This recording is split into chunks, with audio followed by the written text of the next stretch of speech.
புதிய தமிழகம் தலைவர் டாக்டர் கிருஷ்ணசாமி ஐயா அவர்கள் கொடியங்குளம் அமைத்து தந்த விடுதலை களம் என்ற தலைப்பில் ஆகஸ்ட் 31 சனிக்கிழமை மாலை 4 மணிக்கு கொடியங்குளத்தில் மனித உரிமை மீட்பு நாள் நிகழ்ச்சிக்கு தலைவர் டாக்டர் கிருஷ்ணசாமி ஐயா அவர்கள் சிறப்புரை தர இருக்கிறார்.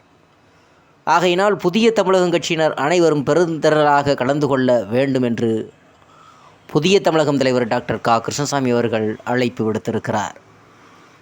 மேலும் அவர் வெளியிட்டுள்ள செய்தி குறிப்பில், பிரதான கால பொது உடைமை சமுதாயத்திற்கு பிறகு குடும்பம், தனிச்சொத்து, அரசுகள் உருவாகின. ஆண்டான் அடிமை, ஜமீன் முறைகள், எதேச்சாதிகார அரசு, குடியரசு, முடியரசு, பாட்டாளி வர்க்க சோசலிச அரசு, பாசிஸ்ட் அரசு என பல வகை அரசுகள் தோன்றின.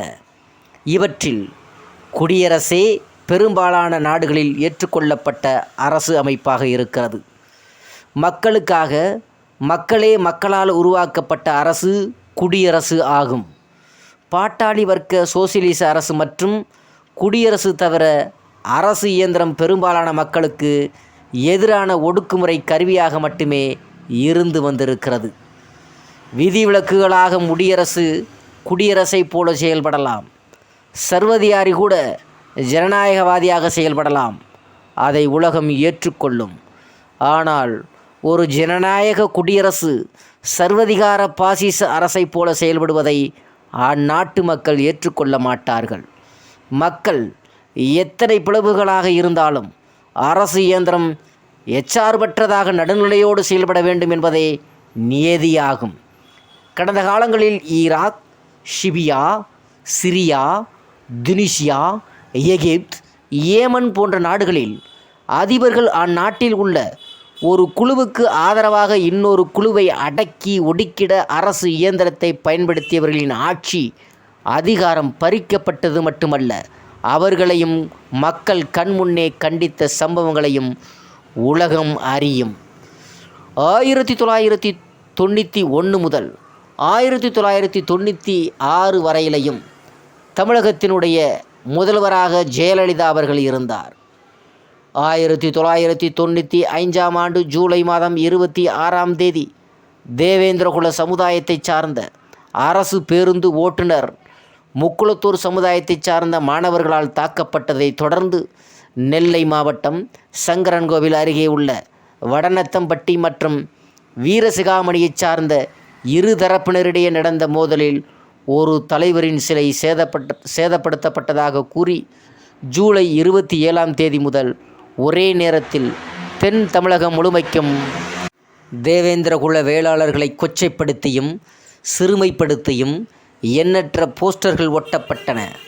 தேவேந்திரகுல மக்களை கொச்சைப்படுத்தி சுவரட்டி ஒட்டியவர்கள் மீது எந்த நடவடிக்கையும் எடுக்கவில்லை. அரசு ஆதரவோடு ஒவ்வொரு மாவட்டமாக பந்துகள் நடைபெற்றது. தென் தமிழகம் முழுமைக்கும் பல்வேறு இடங்களில் முக்குளத்தூர் தேவேந்திரகுல வேளாளர் மோதல்கள் உருவாகின. நெல்லையில் ஜங்ஷனை சார்ந்த ராமர், லட்சுமணர் என்ற தேவேந்திரர்கள் படுகொலைக்கு ஆளானார்கள். தூத்துக்குடி, திருநெல்வேலி, விருதுநகர் மாவட்டங்களில் பேருந்துகளில் தனியாக பயணம் செய்த ஆண், பெண் இருபாலரும் தாக்குதலுக்கு ஆளானார்கள். தூத்துக்குடி மாவட்டம் கொடியங்குளம் அருகே உள்ள ஆலந்தா என்ற கிராமத்தைச் சார்ந்த பலவேசம் மற்றும் துணைவியார் இருவரும் பட்ட பகலிலே கொலை செய்யப்பட்டார்கள். தேவேந்திர மக்களின் நடமாட்டம் முடக்கப்பட்டது. அவருடைய வாழ்வாதாரம் சீர்குலைந்தது. அவர்களுடைய நிலம் மற்றும் புலங்களில் முக்குளத்தோரின் மாடுகள் அவிழ்த்து விடப்பட்டு அழியாட்டம் செய்யப்பட்டன. எஞ்சியவளையும் விட்டு வைக்காமல் கூட்டம் கூட்டமாக வந்து கொள்ளையடித்து சென்றனர். மணியாட்சி சுற்றியுள்ள 100க்கும் மேற்பட்ட கிராம மக்கள் வாழ்வா சாவா என்ற நிலைமைக்கு தள்ளப்பட்டார்கள். கொடியங்குளத்தை சுற்றி உள்ள 80க்கும் மேற்பட்ட தேவேந்திரகுல ஊர் நாட்டாமைகளின் கூட்டம் நடைபெற்றது. அடுத்த 2வது நாளில் பெண்கள் போல மாறுவேடம் அணிந்து ஒரு கூலிப்படை மீண்டும் ஆலந்தாவிற்கு நுழைந்தது. எச்சரிக்கையோடு இருந்த தேவேந்திரர்கள் கொலைகார கூலி கும்பலை 5 கிலோமீட்டருக்கு மேலாக விரட்டினார்கள். 3 பேர் தப்பி ஓடிவிட்டனர். மரணமடைந்த 3 பேருடைய வீட்டுக்கு துக்கம் விசாரிக்க அன்று மாவட்ட ஆட்சியர் பன்னீர்செல்வம் சென்றார். இந்த சம்பவம் நடந்த நாள் ஆகஸ்ட் 30. பிளட் இஸ் திக்கர் தென் வாட்டர், அதாவது இரத்தம் தண்ணீரை விட கெட்டியானது என்று சொல்லுவார்களே, அதுபோலத்தான் பன்னீர்செல்வம் இரத்தம் துடிதுடித்தது.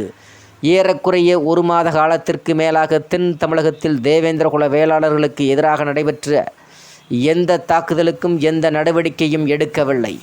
ஆனால் அந்த 3 ஆதிக்கவாதிகளின் மரணம் மட்டும் அவர்களுக்கு நெஞ்சை உறுத்திவிட்டது. தூத்துக்குடி மாவட்டம் மட்டுமின்றி 4-5 மாவட்ட ஒட்டுமொத்த காவல்துறை கொடியங்குளத்தில் குவிக்கப்பட்டது. சென்னையை மையமாக வைத்து இயங்கிய அழகு செக்யூரிட்டி என்னும் தனியார் நிறுவன அடியாட்களும் வரவழைக்கப்பட்டார்கள். காவல்துறையிடத்திலேயே லத்தியும் துப்பாக்கியும் தான் இருக்கும் என்பதையே பெரும்பாலான மக்கள் அறிவர். ஆகஸ்ட் மாதம் 31 நவீன ஆயுதங்கள் உட்பட கோடாரி, வேல்கம்பு, அரிவாள், கடப்பாரை போன்ற கற்களான ஆயுதங்களுடன் கொடியங்குளம் சுற்றி வளைக்கப்பட்டது.